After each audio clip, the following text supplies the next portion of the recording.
Class 10 में जो VVI objective पूछे जाते हैं साइंस का, हम उसी को देखने वाले हैं, जिसमें मेरा पहला क्वेश्चन है कि निम्न में से कौन पादप हार्मोन है। ऑप्शन ए में है इंसुलिन, ऑप्शन बी में है थायरोक्सिन और ऑप्शन सी में है एस्ट्रोजन और ऑप्शन डी में है साइटोकाइन। तो इसका जो है ऑप्शन नंबर डी जो है करेक्ट आंसर हो जाएगा साइटोकाइन। निम्न में कौन पादप हार्मोन है, तो साइटोकाइन। फिर मेरा अगला क्वेश्चन है सुरंगम किस राज्य की जल संग्रह व्यवस्था है। ऑप्शन ए में है हिमाचल प्रदेश, ऑप्शन बी में है तमिलनाडु, ऑप्शन सी में है केरल और ऑप्शन डी में है कर्नाटक। तो ऑप्शन डी जो है इसका करेक्ट आंसर हो जाएगा सुरंगम। किस राज्य की जल संग्रह व्यवस्था है, तो सुरंग अति कर्नाटक की। फिर मेरा अगला क्वेश्चन है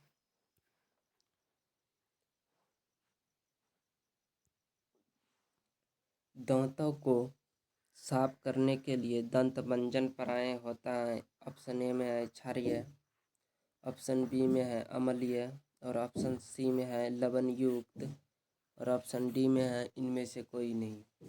तो ऑप्शन सी जो है इसका करेक्ट सही हो जाएगा कि दांतों को साफ करने के लिए दंत मंजन का पराय होता है, तो लवण युक्त। फिर मेरा अगला क्वेश्चन है किसी लेंस द्वारा उत्पन्न आवर्धन का एसआई मात्रक क्या होता है।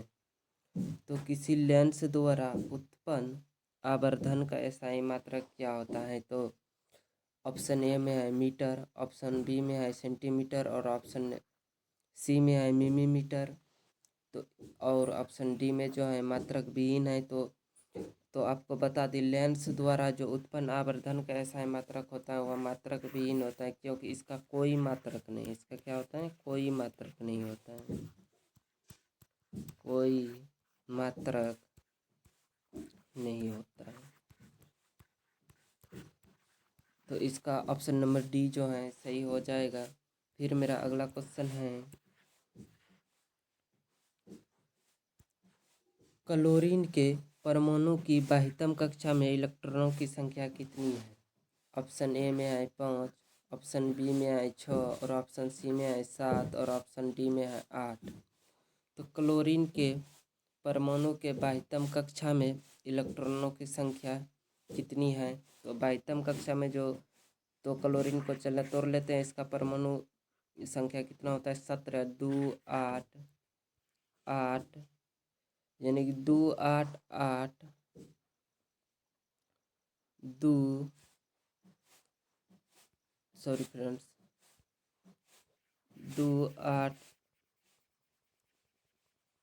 2 8 7 क्या 2 8 7। तो इसके बाह्यतम कक्षा में जो है 7 इलेक्ट्रॉन होते हैं, तो जिसका ऑप्शन नंबर सी करेक्ट सही है। फिर मेरा अगला क्वेश्चन है कौन सा हाइड्रोकार्बन सबसे सरल यौगिक है।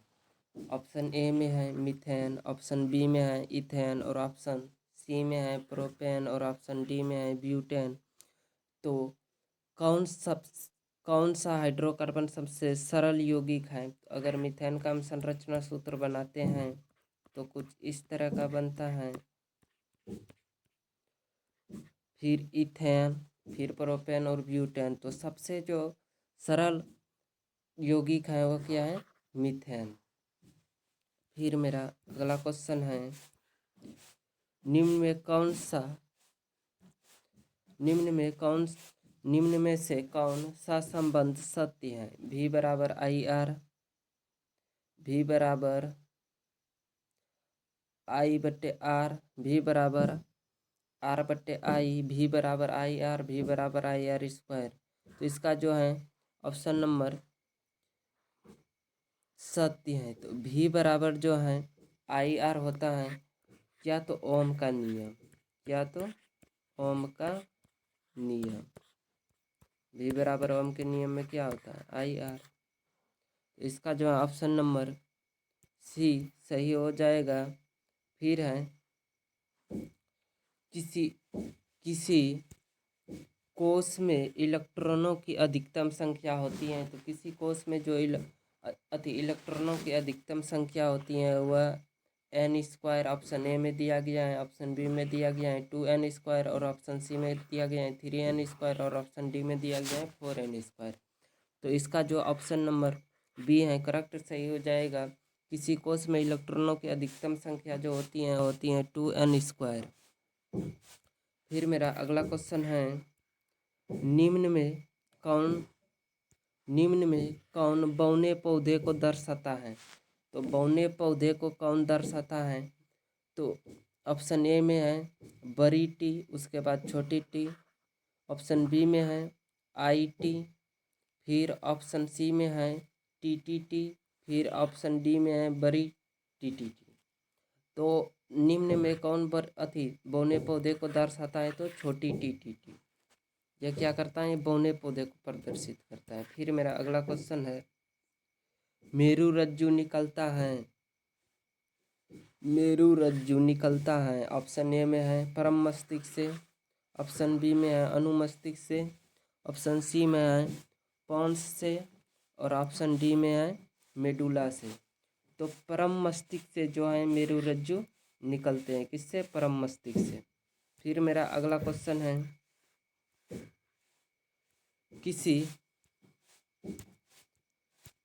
किसी अंतरिक्ष यात्री को आकाश कैसा प्रतीत होता है? किसी अंतरिक्ष यात्री को आकाश कैसा प्रतीत होता है? ऑप्शन ए में है काला, ऑप्शन बी में है नीला, और ऑप्शन सी में है लाल, और ऑप्शन डी में है इनमें से कोई नहीं। तो किसी भी अंतरिक्ष यात्री को जो वहाँ से आकाश दिखते हैं तो उसको कैसा दिखाई देता है? काला। अगर वो पृथ्वी दिखेगा अंतरिक्ष से तो उसको कैसा दिखाई देगा? नीला। तो आपसे क्वेश्चन क्या पूछ रहा है, किसी अंतरिक्ष यात्री को आकाश कैसा प्रतीत होता है? तो याद रखना है काला। नीला, जब अंतरिक्ष से कोई व्यक्ति पृथ्वी को देखता है तो उसको वहां पर से क्या दिखाई पड़ता है? नीला, पृथ्वी। फिर मेरा अगला क्वेश्चन है, रुधिर का कौन सा अवयव रक्त स्राव को रोकने में मदद करता है? ऑप्शन ए में है लसिका, ऑप्शन बी में है प्लाज्म, ऑप्शन सी में है प्लेटलेट, और ऑप्शन डी में है इनमें से कोई नहीं। तो ऑप्शन सी जो है इसका करेक्ट सही हो जाएगा कि जब ब्लड आपके शरीर से निकलता है तो वहाँ पे एक लाल जैसा परत जम जाते हैं। वो किसका परत रहता है? तो कुछ देर के बाद वो प्लेटलेट का परत रहता है जो आपके शरीर से ब्लड को रोकने में सहायक होता है। कौन? प्लेटलेट। फिर मेरा अगला क्वेश्चन है, एल्केन का सामान्य सूत्र है एल्केन। तो एल्केन का जो सामान्य सूत्र होता है वो क्या होता है? CnH2n+2। एल्केन का सामान्य सूत्र क्या होता है? CnH2n+2। एल्कीन का सामान्य सूत्र क्या होता है? तो यह किसका है? तो एल्कीन का। एल्कीन का सामान्य सूत्र क्या होता है? तो CnH2n। और एल्काइन का सामान्य सूत्र क्या होता है? तो CnH2n-2। किसका होता है? एल्काइन का।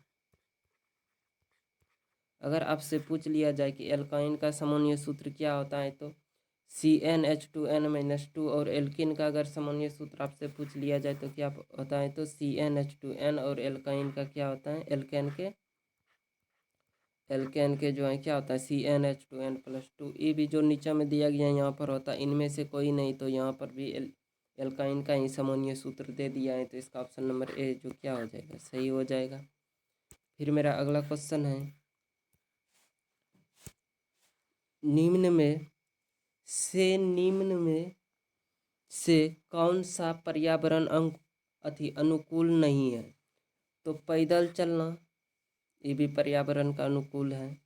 साइकिल से चलना, ये भी पर्यावरण का एक, इससे भी चलेंगे तो वायु प्रदूषण नहीं होगा। फिर है मोटरसाइकिल से चलना, इससे जब चलेंगे तो क्या निकलेगा? वायु अति प्रदूषण निकलेगा, जो कि क्या है? पर्यावरण अनुकूल नहीं है। तो ऑप्शन नंबर इसका क्या हो जाएगा? सी सही हो जाएगा। फिर मेरा अगला क्वेश्चन है, ऑक्सीजन ऑक्सीजन के दो परमाणुओं के बीच कितने आबंध होते हैं? तो ऑक्सीजन के दो परमाणुओं के बीच, तो ओ के बीच कितने आबंध होते हैं? तो 2 होते हैं, क्योंकि ऑक्सीजन के बाहरी कक्षा में इसका परमाणु संख्या 8। जब इसको तोड़ेंगे आप तो क्या निकलेगा? 2, 6। इसके बाहरी कक्षा में कितने इलेक्ट्रॉन रहते हैं? तो 2।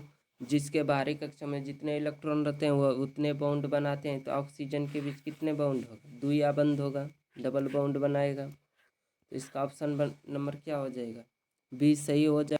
फिर मेरा अगला क्वेश्चन है, स्वपोषी स्वपोषी पोषण के लिए आवश्यक है। स्वपोषी पोषण के लिए आवश्यक, यानी स्वपोषी पोषण क्या होता है? जो पौधा अपने से भोजन बना लेता है, उसके लिए पर्णहरित। फिर है बी नंबर ऑप्शन में सूर्य का प्रकाश, डी सी नंबर ऑप्शन में कार्बन डाइऑक्साइड, और डी में है इनमें से सभी। तो इनमें से सभी हो जाएगा। पर्णहरित जो है पत्तियों में होता है, फिर सूर्य का प्रकाश वो पत्ती के द्वारा लेता है, फिर कार्बन डाइऑक्साइड वो वातावरण से लेते हैं। तो स्वपोषी पोषण के लिए आवश्यक है, तो योग किसका होगा? सभी का। फिर अगला क्वेश्चन है, नेत्र में प्रवेश करने वाली प्रकाश की किरणों का अधिकांश अपवर्तन कहाँ होता है? अधिकांश अपवर्तन कहाँ होता है? तो ऑप्शन ए में है कॉर्निया के बाहरी पृष्ठ पर, ऑप्शन बी में है अभिनेत्र लेंस पर, ऑप्शन सी में है नेत्रोद पर, और ऑप्शन डी में है दृष्टि पटल पर। तो ऑप्शन डी जो है इसका क्या हो जाएगा? करेक्ट सही हो जाएगा। क्या क्वेश्चन आपसे पूछ रहा था? नेत्र में प्रवेश करने वाली प्रकाश की किरण का अधिकांश अपवर्तन कहाँ होता है? तो दृष्टि पटल पर, याद रखना है। फिर अगला क्वेश्चन है, ओजोन परत, सॉरी फ्रेंड्स रुक जाएं, क्वेश्चन सही से लगाने दें। ओजोन परत किस हानिकारक विकिरण से पृथ्वी को सुरक्षा प्रदान करती है? तो अवरक्त विकिरण से, तापीय विकिरण से, पराबैंगनी विकिरण से, इनमें से सभी। तो ये पराबैंगनी विकिरण को ओजोन परत जो है सूर्य के जो है पराबैंगनी किरण उसको पृथ्वी पर नहीं आने देता है, क्योंकि अगर वह पृथ्वी पर पहुंच गया तो क्या होगा? अत्यधिक आदमी को कैंसर जैसा बीमारी होगा, फिर खुजली होगा, दिनाई होगा, ये सब के बीमारी होगा जब पराबैंगनी किरण पृथ्वी पर पहुंचने लगेगा। फिर मेरा अगला क्वेश्चन है, निम्न में से कौन सा स्वच्छ ऊर्जा स्रोत है? कोयला, ऑप्शन ए में है कोयला, ऑप्शन बी में है लकड़ी, और ऑप्शन सी में है प्राकृतिक गैस, इनमें से सभी। तो प्राकृतिक गैस जो होता है वह क्या होता है? निम्न में कौन सा स्वच्छ ऊर्जा स्रोत है? तो प्राकृतिक गैस, जो कि ऑप्शन नंबर क्या हो जाएगा? सी सही हो जाएगा। फिर मेरा अगला क्वेश्चन है, निम्न में से कौन एक उभयलिंगी जंतु है? उभयलिंगी जंतु है, यानी कि उभयलिंगी जंतु का मतलब क्या होता है? वैसा जीव जिसमें नर और मादा एक ही में मिला हो, उसी को हम क्या बोलेंगे? उभयलिंगी जंतु। तो केचुआ ऑप्शन ए में दिया है केचुआ, ऑप्शन बी में दिया है कुत्ता, और ऑप्शन सी में दिया है बिल्ली, और ऑप्शन डी में दिया गया है बकरी। तो इसका सही आंसर क्या हो जाएगा? केचुआ। क्या हो जाएगा? केचुआ। यानी कि उभयलिंगी जीव किसको बोलते हैं? वैसा जीव जिसमें नर युग्म और मादा युग्म एक ही में हो, उसे हम क्या बोलते हैं? तो उभयलिंगी जीव। फिर मेरा अगला क्वेश्चन है, निम्न में से कौन एक लिंगी पुष्प है? निम्न में से कौन एक लिंगी पुष्प है? ऑप्शन ए में है गुड़हल का फूल, ऑप्शन बी में है सरसों का पुष्प, ऑप्शन सी में है पपीता का पुष्प, और ऑप्शन डी में है गुलाब का पुष्प। तो एक लिंगी जो पुष्प होता है वह कौन सा पुष्प होता है? पपीता का पुष्प। पपीता का जो फूल होता है वो क्या होता है? एक लिंगी पुष्प होता है। फिर मेरा अगला क्वेश्चन है, कौन सा वह धातु कमरे के तापमान पर तरल अवस्थाओं में पाया जाता है? ऑप्शन ए में है मरकरी, ऑप्शन बी में है ब्रोमीन, और ऑप्शन सी में है सल्फर, और ऑप्शन डी में है सोडियम। तो कौन सा वो धातु कमरे के तापमान पर तरल अवस्था में पाया जाता है? तो ब्रोमीन। अगर धातु पूछेगा तो पारा, अगर वह धातु पूछेगा तो ब्रोमीन। फिर मेरा अगला क्वेश्चन है,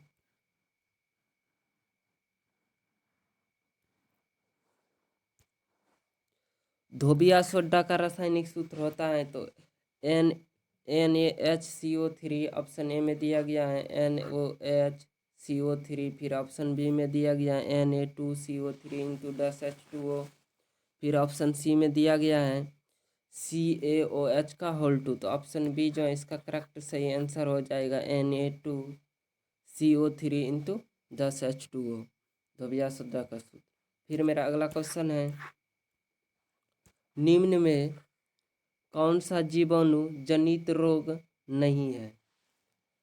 ऑप्शन ए में है गोनोरिया, ऑप्शन बी में है सिफिलिस, और ऑप्शन सी में है मस्सा, और ऑप्शन डी में है इनमें से कोई नहीं। तो जनित रोग है, जीवाणु जनित रोग कौन सा है? तो मस्सा है। कौन सा है? मस्सा। मस्सा क्या है? तो जीवाणु जनित रोग है। फिर मेरा अगला क्वेश्चन है, निम्न में से किस धातु का गलनांक सबसे कम है? किस धातु का गलनांक सबसे कम है? तो आपको बता दें, लोहा 26, कॉपर 30। जिसका परमाणु संख्या जितना कम होगा उसका गलनांक उतना कम होगा। तो इसका जो है ऑप्शन नंबर बी क्या हो जाएगा? करेक्ट सही हो जाएगा कि निम्न में से किस धातु का गलनांक सबसे कम है? तो सोडियम का। फिर मेरा अगला क्वेश्चन है, रासायनिक अभिक्रिया के दौरान किसी पदार्थ में ऑक्सीजन का योग कहलाता है? जिस पदार्थ में यानी कि ऑक्सीजन जुटता है वह क्या कहलाता है? तो अपचयन और उपचयन। ऑप्शन बी में दिया उपचयन, और ऑप्शन सी में दिया गया संक्षारण, और ऑप्शन डी में दिया गया इनमें से कोई नहीं। तो इसका जो आंसर सही आंसर हो जाएगा वो हो जाएगा उपचयन। रासायनिक अभिक्रिया के दौरान किसी पदार्थ में ऑक्सीजन का योग कहलाता है तो क्या? उपचयन। क्या कहलाता है? उपचयन। अपचयन होता है ऑक्सीजन का हटना। फिर क्वेश्चन है, कौन सा परंपरागत ऊर्जा स्रोत है? ऑप्शन ए में जैव मात्रा बायोमास, फिर ऑप्शन बी में है नाभिकीय ऊर्जा स्रोत, फिर ऑप्शन सी में है भूतापीय ऊर्जा स्रोत, फिर ऑप्शन डी में है इनमें से कोई नहीं। तो कौन सा परंपरागत ऊर्जा का स्रोत है? तो कौन सा परंपरागत ऊर्जा का स्रोत जो है? तो जैव मात्रा बायोमास भी नहीं है। फिर इसमें जो है इसका जो सही आंसर हो जाएगा इनमें से कोई नहीं। फिर मेरा अगला क्वेश्चन है, संगमरमर का रासायनिक सूत्र क्या है? ऑप्शन ए में दिया है CaO, ऑप्शन बी में दिया गया है CaOH के होल 2, और ऑप्शन सी में दिया गया है CaCO3, और ऑप्शन डी में दिया गया है इनमें से कोई नहीं। तो CaO जो होता है वो किसका सूत्र होता है? तो कली चूना का। किसका? कली चूना का। फिर CaOH के होल 2 जो होता है ये चूना का होता है, दुधिया चूना का या चूना पत्थर का। सॉरी फ्रेंड्स, यह किसका सूत्र होता है? चूना अति दुधिया चूना का। किसका होता है? दुधिया चूना का। फिर ये जो बच गया ये किसका हो जाएगा? संगमरमर का या चूना पत्थर का। अगर आपसे पूछ लिया जाए चूना पत्थर या कैल्शियम कार्बोनेट ये संगमरमर का रासायनिक सूत्र क्या होता है? तो CaCO3। फिर मेरा अगला क्वेश्चन है,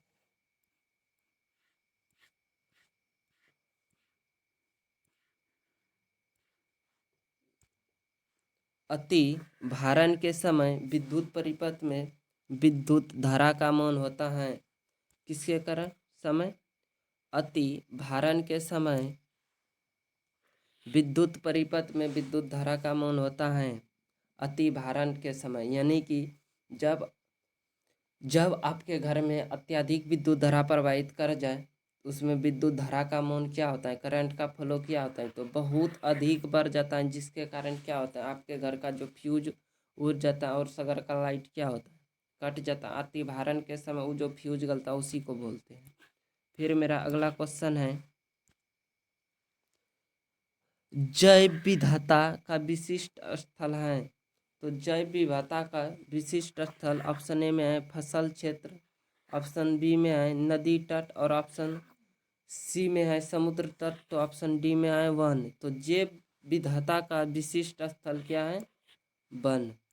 फिर मेरा अगला क्वेश्चन है, वायुमंडल में वायुमंडल में वायुमंडल में प्रकाश का कौन सा रंग अधिक प्रकिरणित करता है। तो वायुमंडल में जो होता है प्रकाश का रंग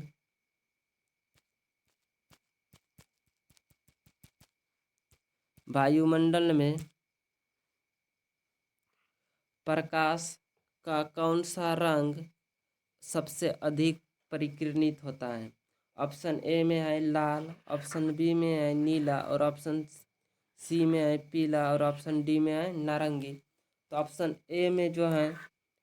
ए जो है इसका सही आंसर हो जाएगा कि वायुमंडल में प्रकाश का कौन सा रंग अधिक प्रकिरणित करता है। तो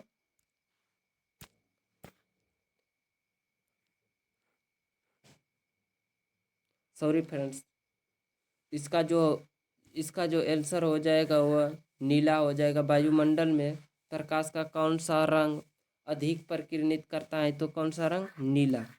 वायु सा रंग अधिक प्रकिरणन करता है, तो कौन, नीला। याद रखना है फ्रेंड्स।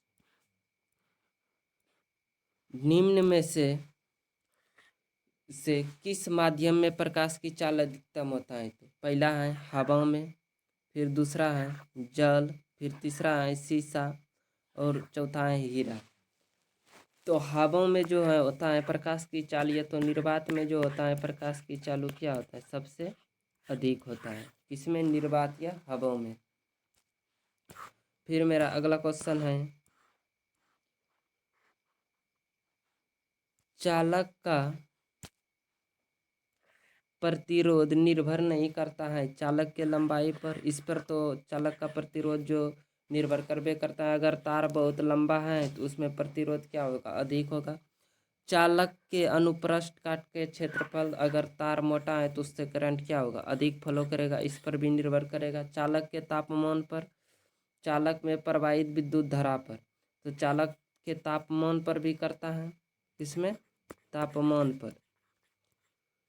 फिर चालक में प्रवाहित विद्युत धारा पर नहीं। चालक में अगर तार अगर अत्यधिक पतला है, अगर उसमें विद्युत धारा अत्यधिक दे देंगे तो क्या हो जाएगा, तार गल जाएगा। फिर मेरा अगला क्वेश्चन है,